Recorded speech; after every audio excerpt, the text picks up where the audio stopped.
Well, hello everybody. Good morning and welcome to G-Bear's Off-Grid Ways, a homestead in the desert. And we're going to start part 2 of off-grid wiring and lighting. All right. I'm out here this morning because it's cool. It's been getting up at around 100 degrees every day, and by afternoon you just can't get inside of this tin can. So I've already done some sketching on the board here for you, and we're going to get right to it. So we were talking before I had to cut off in the last episode, or well, not the last episode, but part 1 of off-grid lighting and wiring. I was getting to show you how to hook up what they call three-way switching. And three-way switching means you have two entrances to the room, one on each side of the room or whatever, one on the north wall, one on the east wall, and you want to be able to turn the lights on or off when you enter from either one of those two. So that's called three-way. I know it's only two ways or two openings or two doorways, but it's still called three-way wiring. And as I had mentioned, a three-way switch like this one has 3 screws on it. Well, actually 4 screws if you count that ground screw right there. Okay, so on this side you got a black and a gold, and on this side you have a silver. All right, now for most part silver means white wire, black screw means black wire. So the only one left would be the gold wire, which would go, or the gold screw, which would be the red wire. All right. So we're talking about using incoming power for residential. We would use, let me move this box out of the way so I can get into it a little bit better. Oh boy, that's heavy. All right, that's better. Okay, so we're talking about residential electricity, not commercial, not industrial. So you can use 14.2 Romex and 14.3 Romex. Okay, the difference. I got a couple of samples here for visuals. This is 12 actually, but same thing with 14. Okay, so you have on this, you have a black, a white, and a ground. Okay, and it's in this is called Romex if it's in a plastic wrap like this. Okay, now remember, don't put Romex inside a conduit. That's a violation of code, because they claim that the wires get too hot inside of the conduit and have an insulation double wrapped around them like this. So don't put this inside of conduit. This is just for inside of the walls, through holes drilled in the studs, and then making your connection. Now, black is the hot wire. White is the neutral wire. The bare-colored one or the green one, bare or green, would be ground wire. Okay? So we're going to use this as our incoming power right here. Now, I left the grounds off so that I don't confuse you too much. And I don't have a white marker, which wouldn't do much good on a white board. So I'm using blue for the white, but I put a W beside it. So you know the blue is the white, black is the black. All right. Then you have your 14.3, which is this one. And that would have a black, let me get it up in film here, black, red, white, and the bare or green. Okay, so your black and your reds would be hot wires. White is neutral, and bare, of course, is ground. So we're taking the grounds out of these for right now, just so it's not so confusing. All right. So here's how this works. 14.2 Romex, that's power coming in. That's connected to your circuit panel coming towards where you're going to have your lighting circuit. So you're going to take that and bring it up to the 4-inch round or octagon shaped box that is going to house your light and the wiring. This wire, these three right here, are the same as these three. Just picture there's a Romex wire connecting those. These three are the same as those three over there, and picture a wire connecting those. I didn't draw lines there because it would cross these and confuse you. I want to keep this as simple as possible so that you understand how simple this wiring is. Don't get scared. You're going to go, oh my God, all of those wires. Remember, these three are the same as those three, so you only have three. No big deal there, all right? Coming in, you have your black and your white, which is your hot and your neutral. Very, very simple, all right? So how do we wire all of this? Well, remember I told you on the switch, you got a black screw, you got a gold screw, and you got a white screw or a silver screw. So you got black, red, and white. And on the other one, black, red, and white. You're going to connect those wires exactly the same. Let me do this. So red goes to the red screw. And same thing over here. Now, black goes to the black screw. Black goes to the black screw. Very simple. Lastly, white goes to the silver screw. White goes to the silver screw. Okay? So just remember, you get two switches, one on each side of the room, are going to be wired exactly the same. Now, if for some reason you bought a cheap switch that doesn't have the colored screws, they'll at least always have a black screw. So you know the black wire goes there. And black and red usually are on the same side of the switch. And then the white is on the other side of the switch. So just remember, connect your black to your black screw first. Put the red on the same side of the switch, which is right here. Same side of the switch. So your black and red are there. And then on the other side of the switch, you're going to have one screw. So that's where your white would go. Right? And of course, this is where the ground goes. Very simple. Now, let's get back to this. So this wire now goes up to the round or octagon box where your light's going to go. Now, I did bring a couple of light fixtures in here. This is a basic porcelain light fixture. Notice on the bottom, a gold screw and a silver screw, or two, because you can tie these in series to light up a bunch of lights in the room. So your black would go to the gold screw, your white would go to the silver screw. Okay, very simple. And that's where your light fixture right here is. You got a black and a white. Now, some other fixtures like this would have wiring already in them.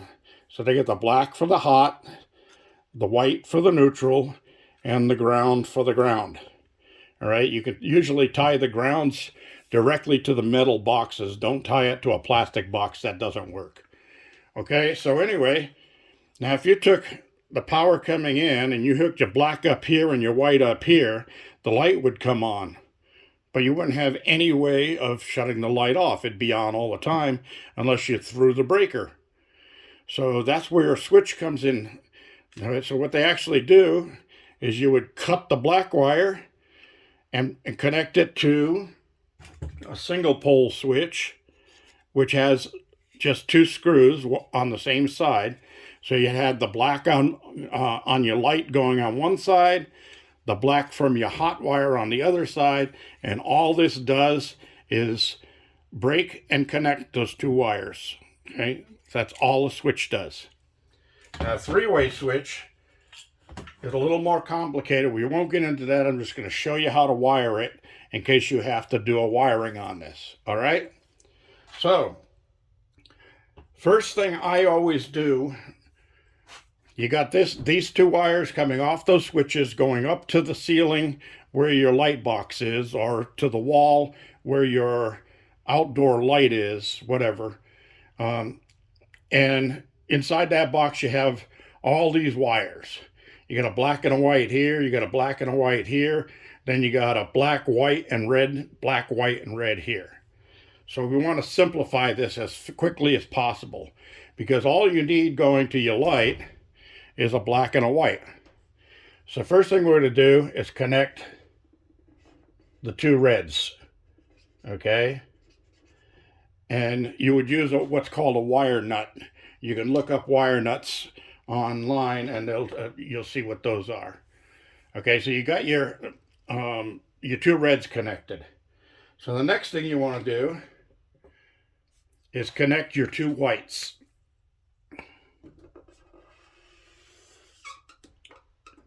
From the wires coming from the switch. So you're going to wire nut those together so that's out of there. So now, what do we have left? We have two blacks. Well, we don't want two blacks at this point. So we're going to take one of them and connect it to the power coming in. And then we're going to take the other one and connect it to the light bulb. All right, very simple. Now, what do we have left? We have a white here and a white here. Hey, those are the only two that you need to connect. So I have to do one of these things. That means that it doesn't make connection with that wire. It skips past it. So anyway, we tie the whites together there. You're done. Turn the breaker on. When you hit this switch, the light comes on. When you hit this switch, the light goes off. Vice versa. You go back to this side, you hit the switch again, rocking it down this time, the light comes on. Over here, you rock the switch up, and the light goes off. So it'll work back and forth across those two. And that is your simplified, very simple setup for wiring three-way switches. Okay, now remember, for a single pole switch just going to the light, you would just have a single switch, so you're not going to worry about that. And remember, these go in 2x4 boxes, and you can use plastic, you can use metal, or whatever, but if you're using plastic, make sure you tie your ground wires to the switch, not to the box, because that's the only way you can ground it. All right? And any other questions on that? I mean, it's just too simple. Very simple. And I was also told by one of the people that I should tell you about four-way switches. Well, I'm going to tell you about four-way switches, but I'm not going to confuse you with wiring four-way switches. Four-way switches are when you have three or more entries to a room. Okay?